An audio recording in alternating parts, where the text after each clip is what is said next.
Hi, I'm Andrea Ionetti with Mind Medic. I'm an NLP practitioner in the Myrtle Beach, South Carolina area.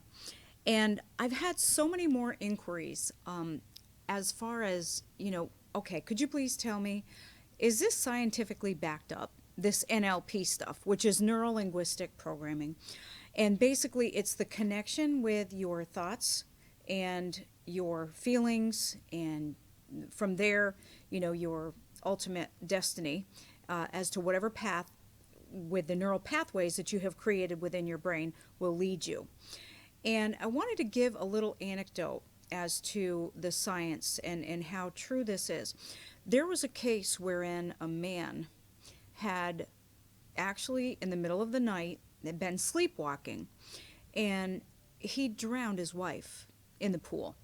There was a neighbor that was out in the wee hours and had witnessed it. Now, when they put the electrodes on his brain, I mean, he was absolutely convinced that he would never have done such a thing to his wife. He was appalled. I mean, he was truly deeply hurt that people would even say such a thing about him. And so he passed the lie detector test. However, there are brain fingerprinting things going on in there, just like we each have a unique fingerprint with our hands and our fingertips. The same is true with our brain imprinting. So what they did was they flashed a picture in front of this man, the image. They superimposed this and made it appear like this was him doing it. Well, just when they did, they had the electrodes connected to his brain, and you could see that it was firing off, that it had recognized that particular scene. And it was devastating. It was devastating because he couldn't even imagine. I mean, he was devastated, but he did it. And so he went to prison and spent time for it. So that's to show you the chemistry in the brain is real, people. It's real. And so every single thought that we have, whether it's a good, happy thought, whether it's a traumatic thought, it is so real to the body, okay? And so what happens is our body reacts to whatever it is up in the brain. You've heard it said, a person can be so full of fear, they're crippled with fear. The reason being is in their mind, when we have that adrenal gland kicking off and we're in the fight or flight moment, though it may not actually be happening in the real, but it is happening in our mind. And so it seems so real when we're in that moment that the subconscious is unable to know. Is this happening? Is it live or is it Memorex, right? Is this real or is this made up? And so neurobiologically, when you believe something is really happening, your body will react. So this is why people, sweat or become stiff or get sick to their stomach. Sometimes, actually vomit, or they'll say, I have this excruciating headache all of a sudden. Well, it's because their body is reacting to the thoughts. The neurotransmitters are all going off in the brain, the chemicals that are being excreted, and thinking that it has to be, tensed up and get ready for some drastic thing that's happening, right? And to be able to react. So it is proven scientifically that happens. The problem is when a person lives in that state, and there are many of them who do, who just have nervous conditions. They're every little thing, they're jumpy, they're like edgy. They're the ones that are constantly, if they see children playing, watch it, you're gonna get hurt. Oh, don't be. And so their body is just constantly tensed up. I mean, it's a massage therapist dream to have these people, because they come week after week. It's not funny, but the fact of the matter, I want you to understand how serious this is. That we need to take control of our thoughts before our thoughts take control of us and ultimately ruin our body. Let me just explain. With this scientific information, okay, they have done so many studies proving that people who have thought that they were sick for long enough, that repetitive self-talk, that internal dialogue, right, that's going around and around, the more they told themselves that they were sick, the more physical notices that they would come with. And so they would go to the doctor. These are people that you've heard, right? And they say, well, you know, that person is just a hypochondriac and they've checked everything. There's nothing wrong. It's all in their head. Well, guys, it is all in their head. And so that's why nothing may be showing up on the x-rays, okay?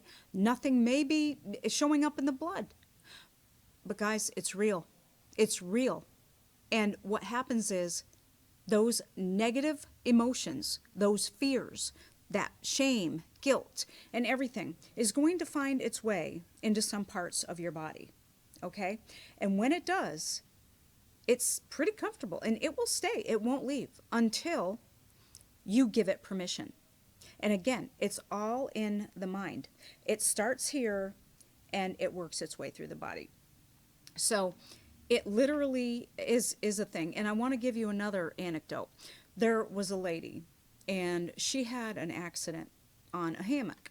So the story goes that she had this infant that she was holding on the hammock, and her husband got drunk, came over, and I guess pushed a little too hard. Okay, so the hammock unfortunately came undone from the tree. And as it did, it came down, and she was, of course, cradling the infant, and it hit her quite hard in the back of the neck and the upper shoulder area. Well, not to the point where she needed to be hospitalized. Of course, she went and got checked out, and she had quite a bruising and everything. Well, of course, that healed. In her mind, it did not. So that little part of the brain, the amygdala, all right, that had stored that negative event and that she was fearful. And again, the amygdala is that little organ that's at the base of the brain, and it is both hemispheres. It spans to the left and the right of the brain. In her mind, that emotion had gotten trapped in there, and she told herself that she is still hurt. And so no matter what the doctors would say, she was believing, and she was so angry at that husband. Incidentally, they divorced. And she continued for 5 years saying that she was still in pain, and she was really angry that she was not able to get disability. She's like, wait a minute, I'm injured. I've never healed from this. The whole time, it was in her mind. Her physical body had actually healed, but that emotion did not. And so that message was still there, guys. I'm telling you, it's scientifically proven. So she needed to give herself permission to let go of the anger that she had and the sadness, you know, and get rid of it. Because it was just, she really told herself, she used to be a runner and she was quite active physically. She was blaming her ex-husband for having done this to her. And it was not there, guys. I mean, but it was in her emotional self. It had settled, okay? And there are people who believe that if you are at dis-ease, all right, let's take the word disease and break it down. It's basically no more than the body that is not at ease. And therefore we have dis-ease, right? Disease. So that's what's going on. And where did that start? Right? I mean, she physically had an injury and it healed. Everything healed. There was no more lasting effect physically. However, emotionally, it was still there. So people can say what they want and say, oh, psychosomatic. Well, it's true. It's in her head, and it needed to get out. She finally allowed herself through some NLP techniques, and one of them specifically was EFT, Emotional Freedom Technique, to release that, give herself permission, you know, to let go of all that. and stop blaming her husband. She was able to get back, jogging, had her whole life all, like she had before. And little did she know that she held the key to it. And where was that? What was the magic? Changing her thoughts. Guys, I'm here to tell you, when you change your thoughts, you can literally change your life. It is that simple. And some people just refuse to believe it because for so long they have held on to this whatever negative image and feeling, and they feel that they're so distraught over it. And they've told themselves that, and well, most of the time they tell everybody. Everybody knows it, right? Everyone in their circle, the people at work, every family member, every friend, neighbors, and they keep talking about it over and over. So it just reinforces to them what's real. So be careful what you're thinking, what you're saying to yourself. Be mindful of what it is that's going on up here because it becomes physical. So therefore, they have proven that thing up here becomes matter. Energy is what it is. So whether it's good energy or bad energy, it's projected out. Okay? And I also want to keep you mindful to focus on what you do want rather than what you do not want. Because again, that vibration from you is going to be sent out. So it's your choice if you're going to look on the bright side of the coin or you're going to look on the not so bright side. The glass is half full and it's half empty at the same time, right? And I'm telling you, it becomes a thing. So just be mindful, and that's what I want to leave you with today.